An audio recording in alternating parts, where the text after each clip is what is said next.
161મો ક્રમાંક. તેમાં પરમ કૃપાલે લખે છે, પોતાની ડાયરીમાં લખે છે, હે સહજાત્મ સ્વરૂપી, તમે ક્યાં ક્યાં અને કેવી કેવી રીતે મૂંઝાયા છો તે કહો. આવી વિભ્રમ અને દિગ્મૂળ દશા શી? પરમ કૃપાલે પોતાના આત્માને કહે છે, નિશ્ચયને સર્વનો આત્મા પરમાત્મા સ્વરૂપ જ છે, સહજાત્મ સ્વરૂપ છે, નિશ્ચયને મૂળ સ્વરૂપે. એટલે કૃપાલદેવ પોતાના આત્માને કહે, હે સહજાત્મ સ્વરૂપી, તમે ક્યાં ક્યાં અને કેવી કેવી રીતે મૂંઝાયા છો? તમે ક્યાં ક્યાં, કયા કયા સ્થાનમાં અને કયા પ્રકારે કેવી કેવી રીતે મૂંઝાયા છો તે કહો. અને આવી વિભ્રમ અને દિગ્મૂળ દશા સી, એટલે વિશેષ પ્રકારનો તમને ભ્રમ શાનો અને દિગ્મૂળ દશા શાની, એટલે કઈ દિશામાં જવું તેનું પણ અસમંજસપણું છે, એવું કેમ છે? ત્યારે અંતરાત્મા જાણે જવાબ આપે છે કે હું શું કહું, તમને શું ઉત્તર આપું? મતિ મૂંઝાઈ ગઈ છે, ગતિ ચાલતી નથી, ખેદ ખેદ અને કષ્ટ કષ્ટ આત્મામાં થઈ રહેલ છે, ક્યાંય દ્રષ્ટિ થતી નથી. અમને નિરાધાર નિરાશ્રય થઈ ગયા છીએ, ઊંચા નીચા પરિણામ પ્રભયા કરે છે, અથવા અવળા વિચાર લોકાદિક સ્વરૂપમાં આવ્યા કરે છે. અંતરાત્મા એમ કે છે કે હું શું કહું તમને, એનો શું ઉત્તર આપું? મતિ મૂંઝાઈ ગઈ છે અને મતિની ગતિ ચાલતી નથી, ખેદ ખેદ અને કષ્ટ કષ્ટ આત્મામાં થઈ રહ્યો છે, ક્યાંય દ્રષ્ટિ ઠરતી નથી, અને નિરાધાર નિરાશ્રય થઈ ગયા છે. વાસ્તવિક અનેક જે અમને શંકાઓ ઉત્પન્ન થાય છે, એ જાણે પોતે સૂક્ષ્મ દોષને પણ પહાડ જેવો કરીને જુએ છે, અને એથી વર્તમાન જીવોની કયા પ્રકારની શંકા ઉત્પન્ન થશે એનું પણ એમાં જાણે એમને આ પ્રરૂપણ કર્યું હોય એમ જણાય છે. કે જ્યાં સત સમજાવવા માટે સદગુરુ મળતા નથી, ત્યારે અનેક પ્રકારની શંકાઓ જીવોમાં ઉત્પન્ન થયા કરે છે કે આનું શું, આ કેમ એમ થતું હશે? એવા પ્રકારે જાણે મતિ મૂંઝાઈ ગઈ અને ક્યાંય દ્રષ્ટિ ઠરતી નથી, નિરાધાર થઈ ગયા છે, નિરાશ્રય. અમને કોઈનો આશ્રય નથી, તો અમને એ વાત કોણ સમજાવે? ઊંચા નીચા પરિણામ પ્રવહ્યા કરે છે, ભાવોની ઊંચ નીચ થયા કરે, અથવા અવળા વિચાર લોકાદિક સ્વરૂપમાં આવ્યા કરે છે. આ લોકનું વર્ણન જે ભગવાન તીર્થંકરોએ કેવળનાથી જોઈને કહ્યું, તેમાં પણ અવળા વિચાર આવ્યા કરે. કયા કયા એ આગળ જણાવશે. કિંબા ભ્રાંતિ અને મૂળતા રહ્યા કરે છે, એટલે ભગવાને જે કહ્યું તે સત્ય હશે કે કેમ, તેની પણ ભ્રાંતિ અને મૂળતા રહ્યા કરે છે, કંઈ દ્રષ્ટિ પહોંચતી નથી. ભ્રાંતિ પડી ગઈ છે કે હવે મારામાં કંઈ વિશેષ ગુણ દેખાતા નથી, હું હવે બીજા મુમુક્ષોને પણ સાચા સ્નેહે પ્રિય નથી, ખરા ભાવથી મને ઈચ્છતા નથી, અથવા કંઈ ખેંચાતા ભાવથી અને મધ્યમ સ્નેહે પ્રિય ગણે છે. વધારે પરિચય ન કરવો જોઈએ તે મેં કર્યો, તેનો પણ ખેદ થાય છે. કૃપાલ કે અમારી દ્રષ્ટિ પહોંચતી નથી, ભ્રાંતિ પડી ગઈ છે, અને હવે મારામાં મને કંઈ વિશેષ ગુણ દેખાતા નથી. અલ્પમાત્ર દોષને જ્ઞાનીઓ પહાડ જેવા કરીને જુએ, પોતામાં જે હોય, અને બીજાના અલ્પ ગુણને પહાડ જેવા કરીને જુએ, અને કે બીજા મુમુક્ષોને પણ અમારા પ્રત્યે સાચો સ્નેહ નથી. પહેલાં સ્થાનકવાસી લોકોને એમને પાનારો હતો, હવે જ્યારે ભગવાન એ જે મૂર્તિનું નિરૂપણ કર્યું, એટલે કૃપાલદેવ પણ એ સમર્થન કર્યું કે મૂર્તિની તો આવશ્યકતા છે જ, તો સ્થાનકવાસીને એ વાત ગમી નહીં, એમને રૂચ્યું નહીં. કે હવે એવી વાત કરે પણ સત્ય સમજાયું ત્યારે સત્યનો પક્ષ લીધો, એટલે સ્થાનકવાસી મુમુક્ષોનો કૃપાલદેવ પ્રત્યેનો સ્નેહ ઘટી ગયો. પણ કૃપાલદેવને તો જે સત્ય હોય તે જ કહેવું છે, એમને કોઈ એને રાજી કરવા માટે કંઈ કરવું નથી. સત્ય હોય તે જ સ્વીકારવું છે. હું હવે બીજા મુમુક્ષોને પણ સાચા સ્નેહે પ્રિય નથી, ખરા ભાવથી મને ઈચ્છતા નથી. સ્થાનકવાસીઓ જે પહેલાં જેનો પાનારો હતો તે હવે મને ખરા ભાવથી ઈચ્છતા નથી, અથવા કંઈ ખેંચાતા ભાવથી અને મધ્યમ સ્નેહે પ્રિય ગણે છે. મધ્યમ સ્નેહથી જાણે ઉપરથી જ મને ઈચ્છતા હોય એવું લાગે છે. વધારે પરિચય ન કરવો જોઈએ તે મેં કર્યો. આવાઓનો વધારે પરિચય ન કરવો જોઈએ મેં કર્યો, તેનો પણ હવે ખેદ થાય છે. અતિ પરિચયાત અવજ્ઞ. કોઈની સાથે પણ વિશેષ પરિચય વધે છે પછી અવજ્ઞા થાય છે. માટે કોઈની સાથે પણ વિશેષ રાગ કે મોહ કરવો નહીં. પ્રભુ કે કોઈની સાથે ભાઈબંધી કરવી નહીં. આ મારો ભાઈ છે કે મારી બહેન છે કે આવા કોઈ પ્રપંચ વધારવા નહીં. છે એમાંય મોહ ઘટાડવાની કે નવા ક્યાં ઊભા કરીએ. એટલે કોઈની સાથે વિશેષ ગાઢ પ્રીતિ વધારવી નહીં. આમ જગતના સર્વ જીવો પ્રત્યે મૈત્રી ભાવ રાખવો એનો જ્ઞાનીનો ના નથી, પણ કોઈની પ્રત્યે વિશેષ રાગ દ્રષ્ટિએ વિશેષ પરિચય વધારવો તે આત્માને માટે યોગ્ય નથી. જ્યાં કુટુંબીઓ પ્રત્યે આસક્તિ છે એ ઘટાડવાની વાત છે, ત્યાં નવા મોહ વધારવામાં જ્ઞાનીની આજ્ઞા હોય જ કેમ? એટલે વધારે પરિચય ન કરવો જોઈએ તે મેં કર્યો, તેનો પણ ખેદ થાય છે. બધા દર્શનમાં શંકા થાય છે, આસ્થા આવતી નથી. બધા ધર્મમાં જુદી જુદી માન્યતાઓ પ્રવર્તે. કોઈ આત્માને નિત્ય કહે છે કુટસ્થ સાંખ્ય મતવાળા, જ્યારે બૌદ્ધ મતવાળા એને ક્ષણિક કહે છે, અનિત્ય કહે છે. નિત્ય છે નહીં એમ માને છે. કોઈ કરતા માને છે તો ભોગતા નહીં, ભોગતા માને છે તો કરતા નહીં. આવી વિવિધ જાતની માન્યતાઓ જગતમાં પ્રચલિત છે. તો કે જે બધા દર્શનમાં શંકા ઉત્પન્ન થાય છે, આસ્થા આવતી નથી.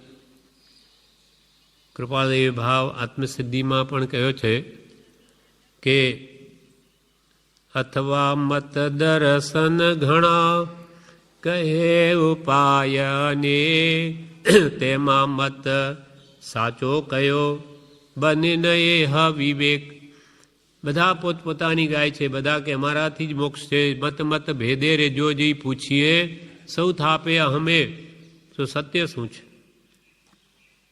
બધાને પૂછો તો બધા એમ કે છે કે અમારા ધર્મથી જ મોક્ષ છે.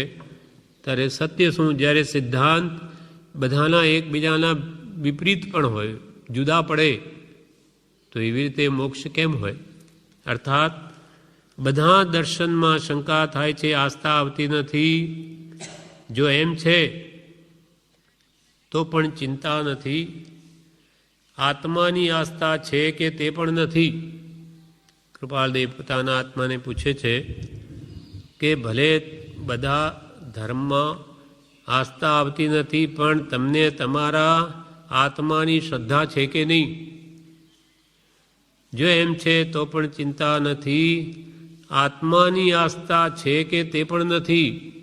તમને તમારા પોતાના અસ્તિત્વની આત્મા છે એની શ્રદ્ધા છે કે તે પણ નથી. તેના જવાબમાં એમનો અંતરાત્મા કહે છે કે તે આસ્થા છે, તેનું અસ્તિત્વ છે, નિત્યત્વ છે અને ચૈતન્યવંત છે.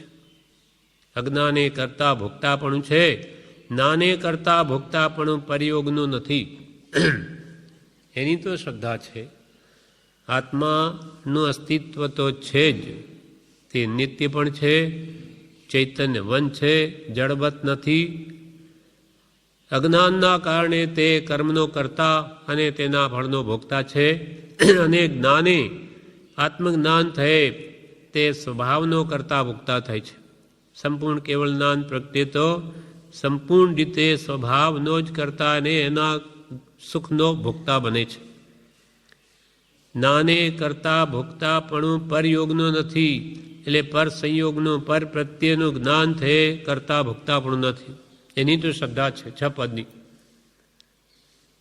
તે આસ્થા જો એમ છે તો પણ ચિંતા નથી. આત્માની આસ્થા છે કે તે પણ નથી. તે આસ્થા છે, તેનું અસ્તિત્વ છે, નિત્યત્વ છે અને ચૈતન્યવંત છે. અજ્ઞાને કરતા ભોગતાપણું છે, નાને કરતા ભોગતાપણું પરયોગનું નથી. નાનાદિ તેનો ઉપાય છે. મોક્ષ પ્રાપ્તિનો ઉપાય જ્ઞાનાદિ છે. જ્ઞાન, દર્શન, ચારિત્રાદિ એ જ મોક્ષનો માર્ગ છે. એટલે કેવળ જ્ઞાન પ્રગટાવવાનો પણ એ જ ઉપાય છે. સમ્યક દર્શન જ્ઞાન ચારિત્રાણી મોક્ષ માર્ગ. તો જ્ઞાનાદિ તેનો ઉપાય છે. એટલી આસ્થા છે, આ તો શ્રદ્ધા છે. પણ તે આસ્થા પર હાલ વિચાર શૂન્યતાવત વર્તે છે, તેનો મોટો ખેદ છે. શ્રદ્ધા છે પણ એ વિશે વિચારણા વિશેષ થવી જોઈએ, જાગ્રત રહેવી જોઈએ. પણ તેના પ્રત્યે વર્તમાનમાં ઉપાધિના કારણે શૂન્યતાવત વિચારણા વર્તે છે, તેનો મોટો ખેદ છે. આ જે તમને આસ્થા છે તે સમ્યક દર્શન છે. શા માટે મૂંઝાઓ છો, વિકલ્પમાં પડો છો? પાછું પોતાના આત્માને જવાબ આપ્યો કે તમને આવી 6 પદની શ્રદ્ધા છે, દેહ સમકિત છે, એ જ વ્યવહાર સમકિત છે, તમને આસ્થા છે, તે સમ્યક દર્શન છે. શા માટે મૂંઝાઓ છો, વિકલ્પમાં પડો છો? એ આત્માના વ્યાપકપણા માટે, મુક્તિ સ્થાન માટે, જીન કથિત કેવળ જ્ઞાન તથા વેદાંત કથિત કેવળ જ્ઞાન માટે, તથા શુભાશુભ ગતિ ભોગવવાના લોકના સ્થાન તથા તેમાં સ્થાનના સ્વભાવે શાશ્વત હોવાપણા માટે, તથા તેના માપને માટે વારંવાર શંકાને શંકા થયા કરે છે અને તેથી આત્મા ઠરતો નથી. અજ્ઞાનીને એવી શંકા આપણા જેવાને થાય જ. કૃપાલ દેવે પોતા માટે લખ્યું છે કે આપણા માટે લખ્યું છે એ જ જાણે.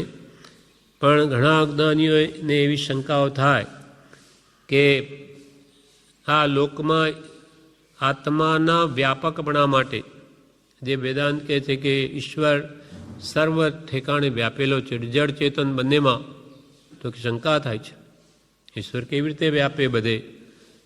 તેનો ખુલાસો ભગવાને કર્યો કે જ્ઞાન અપેક્ષાએ વ્યાપક છે.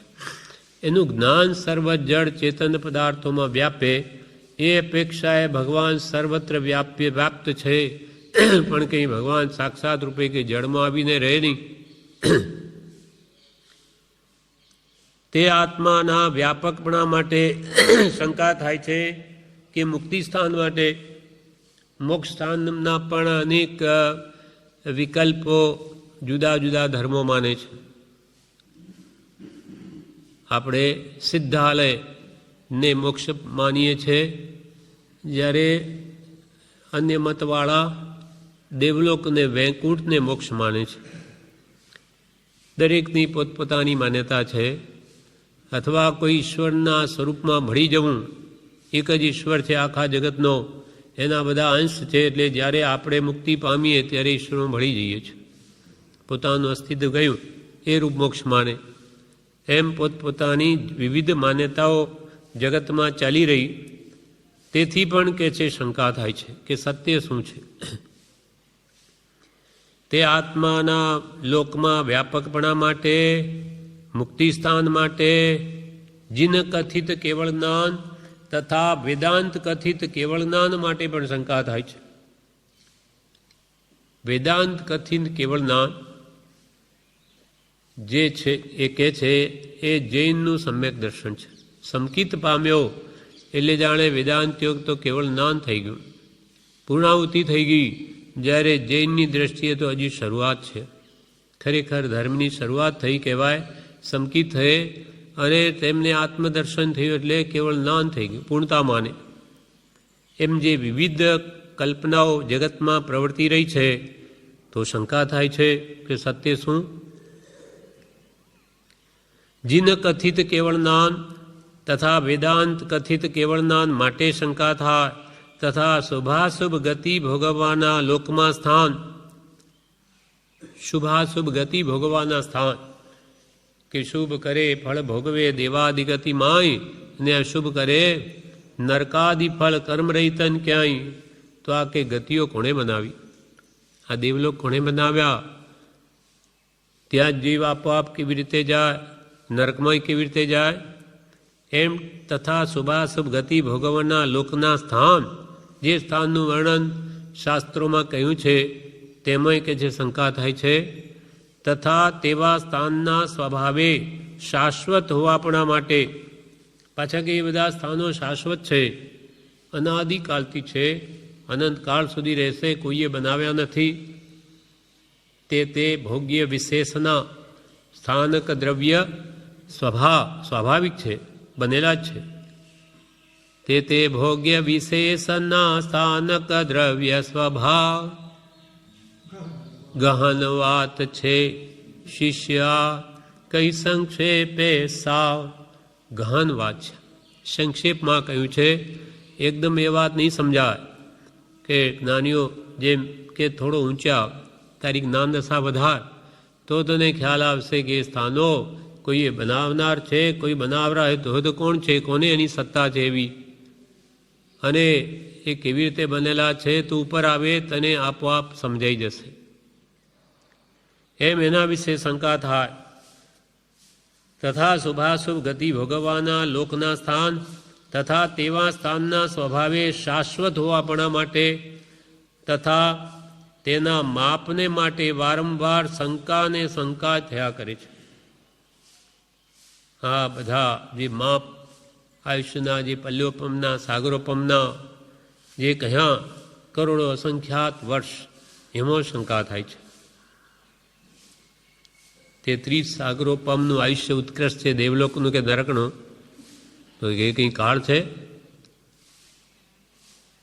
એક કૂવો 4 કોષ અહીંયાથી આણંદ સુધી 8 માઇલ કે 13 કિલોમીટર જેટલો લાંબો પહોળો ઊંડો, એ કૂવામાં યુગલિયાના વાળના કટકા કરે, જે આપણા કરતો પાતળો વાળ હોય યુગલિયાનો, એના 2 કટકા નહીં થાય એવો ઝીણો કટકો કરીને એને ભરે આખા કૂવાને, પછી એમાંથી 100 વર્ષે એક વાળ કાઢે, એક કટકો. એક કૂવો જ પૂરા થતા અસંખ્યાત વર્ષો નીકળી જાય, આપણી ગણતરીમાં ના આવે. તો એવા 10 કોડા કોડી, આ એક પલ્યોપમ કહેવાય એટલો તો. આવા 10 કોડા કોડી પલ્યોપમનો એક સાગરોપમ, 10 કરોડ ઇન્ટુ 10 કરોડ એવા ખાડા પૂરા થાય ત્યાર તો એક પલ્યોપમ, એવા 33 સાગરોપમ, એટલે ત્યારે એક સાગરોપમ, એવા 33 સાગર. આટલા કાળ સુધી નરકમાં જીવ રહે, આ તો અનંત કાળ જાણે થઈ જાય. તો કે છે કે આની શંકા થાય છે, અને તેથી આત્મા ઠરતો નથી. કેમ કે જ્યાં શંકા ત્યાં ગણ સંતાપ, જ્ઞાન તહાં શંકા નહીં સ્થાપ. જ્યાં જ્યાં શંકા થાય ત્યાં ત્યાં સંતાપ ઉત્પન્ન થાય. આ ઉત્કૃષ્ટ આયુષ્ય નરકનું એવું નહીં, પાછું દેવલોકમાં ઉત્કૃષ્ટ આયુષ્ય, જે 5 અંતરમાં વિમાનોમાં રહેલા દેવોના ઉત્કૃષ્ટ આયુષ્ય 33 સાગરોપમના. એટલું જ ઇન્દ્રિય સુખ ને એટલું જ પાછું એટલું દુઃખ. તો કે છે વારંવાર શંકા થાય છે, આત્મા ઠરતો નથી. ત્યારે અંદરથી અવાજ આવે, ત્યારે કે જીનોક્ત તે માનો ને. ભગવાન જીનો તીર્થંકરોએ જે કહ્યું તે માનો ને, એમાં શંકા શું કામ કરો છો? જીનોક્ત, જીન ઉક્ત, ભગવાન જીનેશ્વર ભગવાને કેવળ જ્ઞાનથી જોઈને કહ્યું તે માનો ને. તો કે ઠામ ઠામ શંકા પડે છે, ઠેકાણે ઠેકાણે શંકા ઉત્પન્ન થાય છે કે 3 ગાઉના માણસ, ચક્રવર્તી આદિના સ્વરૂપ વગેરે ખોટા લાગે છે. પૃથ્વ્યાદિના સ્વરૂપ અસંભવિત લાગે છે. કૃપાલદેવ બધી વિચારણા કરી દી છે. પછી એ પોતાનો નિર્ણય કહે છે કે આ 3 ગાઉના શરીર ભગવાન ઋષભદેવનું કેટલી કાયાનું માપ? 500 ધનુષ્ય. આટલું મોટું એક એક માણસનું શરીર હોય તો એક પગ યા અને એક પગ કયા ગામમાં જઈને પડે? આમ કેટલું અંતર, કેટલું મોટું એ શરીર હશે તો એના મકાન કેવા હોય? તો કે છે આવા 3 ગાઉના માણસ, ચક્રવર્તી આદિના સ્વરૂપ, ચક્રવર્તી ને 96,000 રાણીઓ, એ કેવી રીતે હોતું હશે? અથવા 6 ખંડ સાધવામાં જેને ભરત ચક્રવર્તીને 60,000 વર્ષ લાગ્યા, 60,000 વર્ષ તો 6 ખંડને જીતવામાં લાગ્યા. અને એની તાકાત કેટલી એક ચક્રવર્તીની? તો કે જેની કરોડોની સેના હોય, એક બાજુ કરોડોની સેના અને એક બાજુ પોતે એકલા હોય તો માનો એક દોરી કે કોઈ ખેંચવી હોય તો એ કરોડો કરતાંય ચક્રવર્તીનું બળ વધી જાય. તો આ બધું કેમ હશે? અથવા પૃથ્વી આદિકના સ્વરૂપ, આ પૃથ્વી આપણી એક છે જંબુદ્વીપ, એને ફરતી એનાથી બમણી, આ 1 લાખ યોજન તો 2 લાખ યોજનનો સમુદ્ર બંગડીના આકારે, પછી પાછો બંગડીના આકારે પાછું પૃથ્વી એના કરતો બમણી 4 લાખ યોજન, પછી પાછો સમુદ્ર 8 લાખ યોજન, પછી 16, 32, 64, 128 એમ એકથી બમણા આવા એક પૃથ્વી એક સમુદ્ર, એક પૃથ્વી એક સમુદ્ર, એવા કેટલા? તો કે અસંખ્યાત. તો કે આ એ પ્રમાણ ખોટા લાગે એમ શંકા થાય કે એટલું બધું મોટું વિશ્વ છે જેમાં આખાનો નકશો દોર્યો હોય તો ભારત ક્ષેત્ર આખા દેશનું એક ટીપું માત્ર આવે, એક બિંદુ, એટલું મોટું વિશ્વ છે. બિંદુ પણ ના આવે એટલું બધું અસંખ્યાત દ્વીપ સમુદ્રનું એક કાઢે તો આ શું કેટલા માત્ર છે? એટલું મોટું વિશ્વ છે. આ બધું ભેગું કરે તો એક રજ્જુ પ્રમાણ થાય. આખો આ મધ્યલોકમાં અસંખ્યાત દ્વીપ સમુદ્ર બધા એમાં આવી જાય, તેમાં અડધો તો સ્વયંભૂ રમણ સમુદ્ર જ છે, છેલ્લો અડધા રજ્જુ પ્રમાણ. કેમ કે એકથી બમણા, છેલ્લું જે ગયું એના બધા બમણું એ, અને એના કરતો 7 ગણું પાછું ઉપર છે, 7 રજ્જુ પ્રમાણ ઉપર, 7 નીચે. કેટલું મોટું વિશ્વ છે! તો કે છે 3 ગાઉના માણસ, ચક્રવર્તી આદિના સ્વરૂપ વગેરે ખોટા લાગે છે. પૃથ્વી આદિકના સ્વરૂપ અસંભવિત લાગે છે. તો એમના અંતરમાંથી એવો વિચાર આવ્યો કે તેનો વિચાર છોડી દેવો. તમને કે આવું અસંભવિત લાગતું એ વાતને મૂકી દો, તેનો વિચાર છોડી દેવો. છોડ્યો છૂટતો નથી. એને છોડવા માંગીએ તો એ છોડ્યો છૂટતો નથી. શા માટે? કેમ છોડ્યો છૂટતો નથી? તો કે જો તેનું સ્વરૂપ તેના કયા પ્રમાણે ન હોય તો તેમને કેવળ જ્ઞાન જેવું કહ્યું છે તેવું ન હતું એમ સિદ્ધ થાય છે.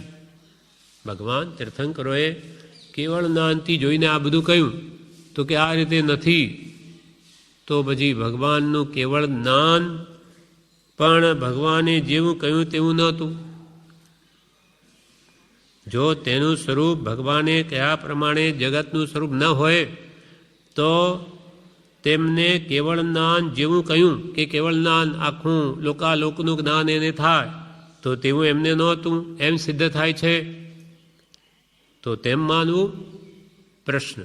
તો પછી એમ માનવું કે ખરેખર એમને લોકાલોકનું જ્ઞાન નહોતું, તો પછી લોકનું સ્વરૂપ કોણ યથાર્થ જાણે છે એમ માનવું. માનો ભગવાન તીર્થંકર નથી જાણતા, કેવડીઓ, તો કોણ જાણે છે? તો કોને માનવું? તો પછી લોકનું સ્વરૂપ કોણ યથાર્થ જાણે છે એમ માનવું. કોઈ જાણતા નથી એમ માનવું કે આ જગતમાં લોકનું સ્વરૂપ કોઈ જાણતા જ નથી એમ માનવું. અને એમ જાણતા તો બધાએ અનુમાન કરીને જ કહ્યું છે એમ માનવું પડે.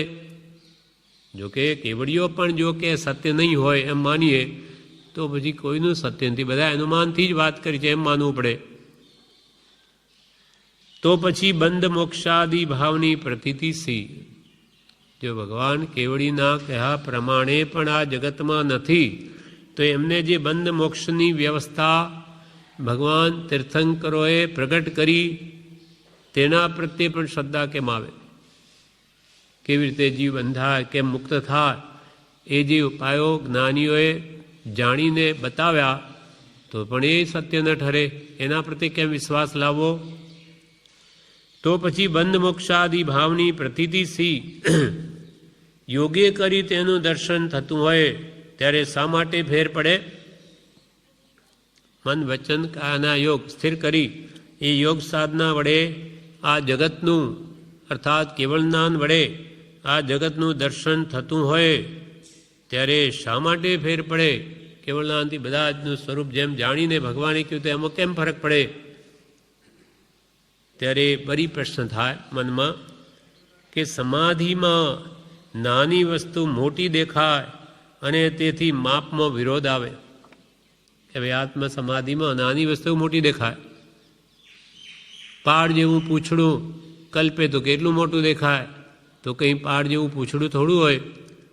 એમ સમાધિમાં નાની વસ્તુ મોટી દેખાય તેથી માપમાં વિરોધ આવે, એટલે માપ મોટું કહેવાય ગયું હોય. સમાધિમાં ગમે તેમ દેખાતું હોય પણ મૂળ રૂપ આવડું છે અને સમાધિમાં આ પ્રમાણે દેખાય છે એમ કહેવામાં હાનિ શી હતી?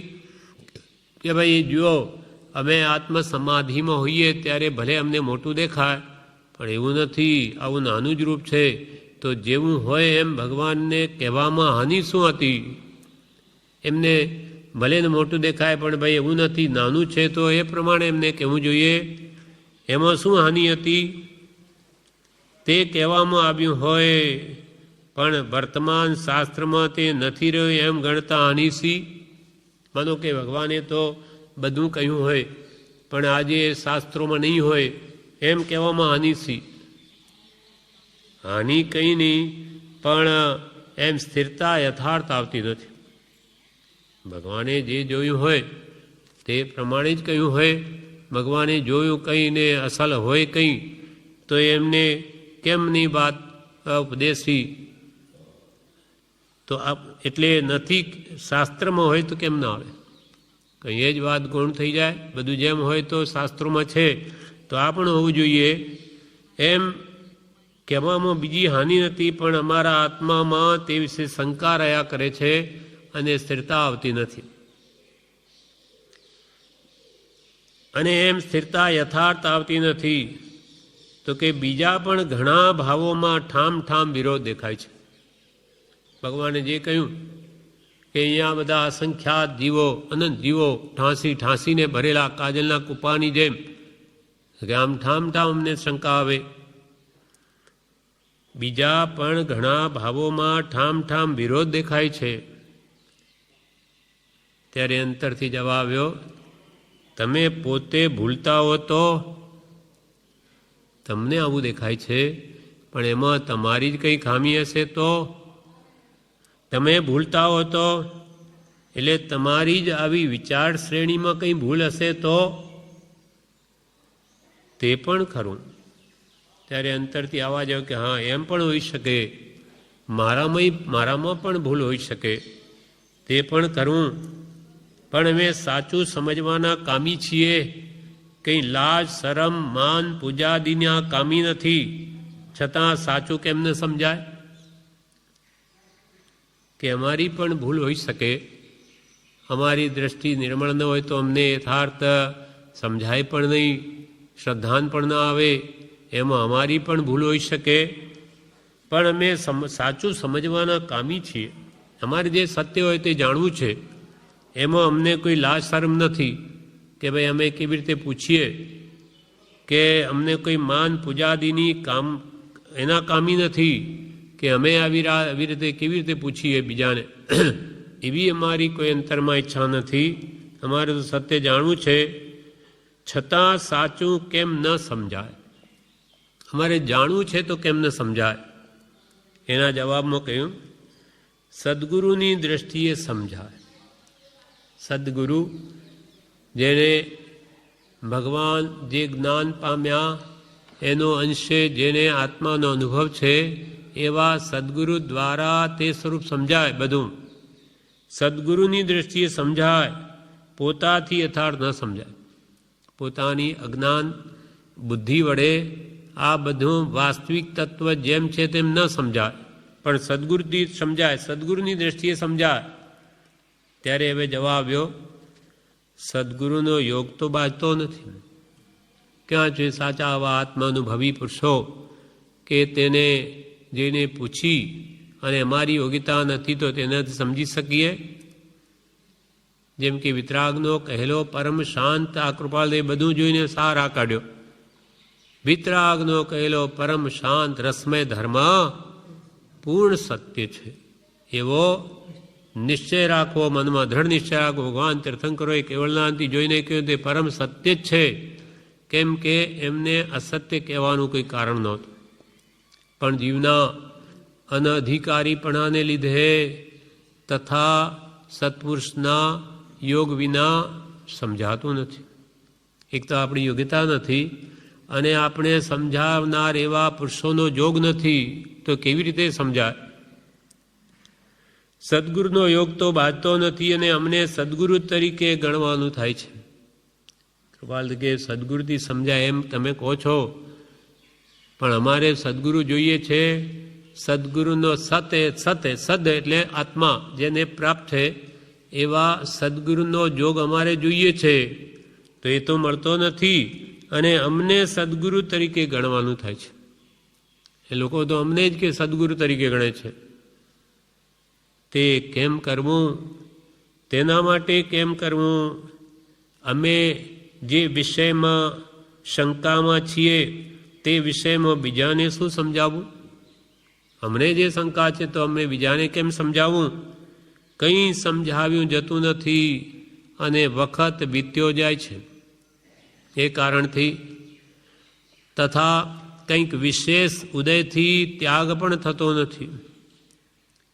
અમારે પણ ઘણું સમજવું છે, પણ આ વિશેષ કર્મોના ઉદયથી વેપારનો, વ્યવહારનો એનો અમને ઉદય હોવાથી ત્યાગ પણ થતો નથી. કે સાવ નિવૃત્તિ હોય તો એ તત્વનો નિચોડ લાવીએ સ્વાધ્યાયથી કે ધ્યાનથી, જ્ઞાનથી, જેથી બધી સ્થિતિ શંકારૂપ થઈ પડી છે. આ કરતાં તો અમારે ઝેર પીને મરવું તે ઉત્તમ છે, સર્વોત્તમ છે. અર્થાત તેનો શીઘ્ર ઉપાય કરીને તે શંકાઓને દૂર કરવી જ યોગ્ય છે. એમ આપણે વ્યવહારમાં પણ કોઈ એવું કામ કરે કે એના કરતો તો ઢાંકણીમાં નાક ગાડીને ડૂબી મર્યો તો સારું. અર્થાત તું આવા કામ કરે, તને સદગુરુ તરીકે માને, એ તું આવી ઉપાધિમાં પડ્યો છે, શીઘ્ર એનો ઉપાય કર. અથવા આમ કરતા તો અમારે ઝેર પીને મરવું તે ઉત્તમ છે, સર્વોત્તમ છે. દર્શન પરિસર એમ જ વેદાય. દર્શન પરિસર, સમ્યક દર્શન જેને થતું નથી એને એવી એની તાલાવેલી લાગે છે. ક્યારે થશે, ક્યારે થશે? તો કે અમને આ ઉપાધિનો ત્યાગ હવે ક્યારે થશે? દર્શન પરિસર એમ જ વેદાય તે યોગ્ય છે, પણ અમને લોકોનો પરિચય નાની છીએ એવી તેમની માન્યતા સાથે ન પડ્યો હોત તો ખોટું શું હતું?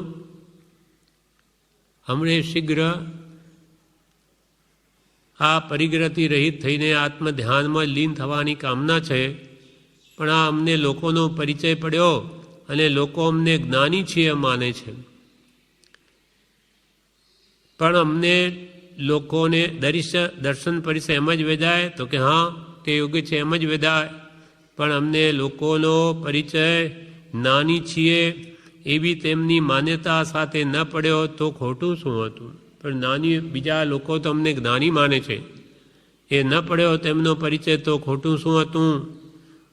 તો કે તે બનનાર, તે ભાવિ જેમ બનનાર બન્યું. હવે અરે હે દુષ્ટાત્મા, પૂર્વે ત્યાં બરાબર સન્મતિ ન રાખી અને કર્મબંધ કર્યા, તો હવે તું જ તેના ફળ ભોગવે છે. અરે દુષ્ટ આત્મા, પોતાના આત્માને કે દુષ્ટ આત્મા, પૂર્વ ભવોમાં તે જાગૃતિ ન રાખીને કર્મ બાંધ્યા તેથી હવે તું આવા ઉપાધિ યોગને ભોગવે છે. અમે કર્મમાં દે અમારો દોષ છે કૃપાલ, એટલે અમારે ઉપાધિમાં રહેવું પડે. અરે દુષ્ટાત્મા, પૂર્વે ત્યાં બરાબર સન્મતિ ન રાખી અને કર્મ બંધ કર્યા, તો હવે તું જ તેના ફળ ભોગવે છે. તું કાં તો ઝેર પી અને કાં તો ઉપાય તત્કાલ કર. કાં તો ઝેર પી અર્થાત તને જ્ઞાની માને, સદગુરુ માને, એનાથી દૂર થા, અને કાં તો ઉપાય તત્કાલ કર, શીઘ્ર ઉપાય કર. આ ઉપાધિમાંથી નિવૃત્ત થઈ તારા આત્માને નિરંતર યોગ સાધનામાં જ રાખ. કાં તો તું ઝેર પી અને કાં તો ઉપાય તત્કાલ કર. ઝેર પી એટલે મરી જવાનું નહીં, અર્થાત ભાર દઈને કે કા છોડ, અને એના ઉપાય બે તત્કાલ કર. યોગ સાધન કરું, યોગની સાધના કરું, તેમાં બહુ અંતરાય જોવામાં આવે છે. વર્તમાનમાં પરિશ્રમ કરતાં પણ તે ઉદયમાં આવતું નથી. કે યોગ સાધના કરીને મન વચન કાયને યોગને સ્થિર કરીને સોમાં સમાઈ જાઉં, આત્મામાં લીન થાઉં, તો તેમાં બહુ અંતરાય જોવામાં આવે છે. કર્મને આધીન ઘર છે, કુટુંબ છે, વ્યાપાર છે, વ્યવહાર છે, એ બધા અનેક અંતરાય જોવામાં આવે છે. અને વર્તમાનમાં પરિશ્રમ કરતાં પણ તે ઉદયમાં આવતું નથી. અનેક પ્રકારે આ ઉપાધિઓને છોડવા ઈચ્છીએ છે, તો પણ ત્યાગ ઉદયમાં આવતો નથી. માને દીક્ષા લેવાનું કે છે, દીક્ષા આપો, માં ના પાડે. અનેક પ્રકારે આવા આ સંસારમાંથી છૂટવાના પ્રયત્નો કરવા છતાં છૂટાતું નથી. એટલે તેમાં બહુ અંતરાય જોવામાં આવે છે. વર્તમાનમાં પરિશ્રમ કરતાં પણ તે ઉદયમાં આવતું નથી. જેમ જેમ તે હડસે લીએ તેમ વધે ન ઘટે એ કરંચ રે, ધન્ય રે દિવસ આ અહો. જેમ જેમ આ ઉપાધિને અડસેલીએ છે તેમ વિશેષ વિશેષ વધે છે. આ પ્રમાણે પોતાની દશા અથવા પોતાની જે અંતરમાં રહેલી જે વિચારધારા અહીંયા વ્યક્ત કરી છે, અને એવી શંકાઓ બીજાને પણ થાય છે. પણ અંતે કૃપાલદેવે 6 પદના પત્રમાં, વિતરાગના કહેલા પત્રમાં ચોખ્ખું કહી દીધું કે ભગવાને જે કોઈ સત્ય માનો, તમારી શક્તિ નથી, ગજુ નથી કે એ બધી વાતને તમે અજ્ઞાન અવસ્થામાં સમજી શકો. ઊંચા આવો, આત્માને નિર્મળ કરો, બધું જ જેમ છે તેમ સમજાઈ જશે. પછી આપોઆપ શ્રદ્ધા થઈ જશે. મુનિઓને ઈડરમાં કહ્યું કે આપણે આટલા ઊંચે છીએ તો આ ઈડર ગામ નીચેથી દેખાય, આપણે નીચે ઊભા હોય ન દેખાય. તે મુનિઓ ઊંચા આવો, દશા વધારો, તો આ જગતમાં આ સર્વ પદાર્થોનું સ્વરૂપ કેવી રીતે છે આપોઆપ સમજાઈ જશે. પણ નીચે રહેવાથી કંઈ નહીં દેખાય. દશા વધે એટલે બધું જ અંદર અનુભવ થાય. એટલે એને લાગે કે ખરેખર ભગવાન તીર્થંકરોએ જે કહ્યું તેમ જ છે. અને એમ શ્રદ્ધા રાખવામાં જ આપણું કલ્યાણ છે. એટલે કે વિતરાગનો કહેલો પરમ શાંત રસમય ધર્મ, આપણને સાક્ષાત શાંતિ અહીંયા જ વેદાય. ભગવાને કહેલી એક એક આજ્ઞા આરાધીએ, તેથી આપણને કોઈ ઉપાધિ વધતી નથી, કોઈ માનસિક ચિંતા વધતી નથી, કે આધિ વ્યાધિ કે ઉપાધિ વધતી નથી, પણ હોય તે પણ ઘટે છે. ભગવાનનો દરેક ઉપદેશ આત્માને શાંત કરવાનો જ હોય છે. ઈચ્છાઓ ઘટાડવાનો કે ઈચ્છાઓ વધારવી કોઈ કાળે તમને સંતોષ આવે નહીં. હંમેશા એક ઈચ્છાને દૂર કરો તો બીજી તૈયાર, એ સુખનો માર્ગ જ નથી. ક્રોધ કરીને સુખ લેવા જાઓ કે માન માયા લોભાદી, કદી તૃપ્તિ નહીં થાય. વિશેષ દુઃખી થશો.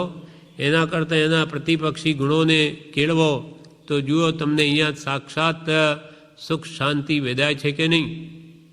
દેવલોક કે મોક્ષ કોણે દીઠા, પણ અહીંયા તો સાક્ષાત રોકડીયો હિસાબ છે. ક્ષમા રાખે કે અહીંયા સુખ અનુભવે. માન મૂકીને વિનયવાન રહે તો એને કોઈ દુઃખ જ નથી. મોટાઈ જોઈતી ન હોય તેને દુઃખ શું?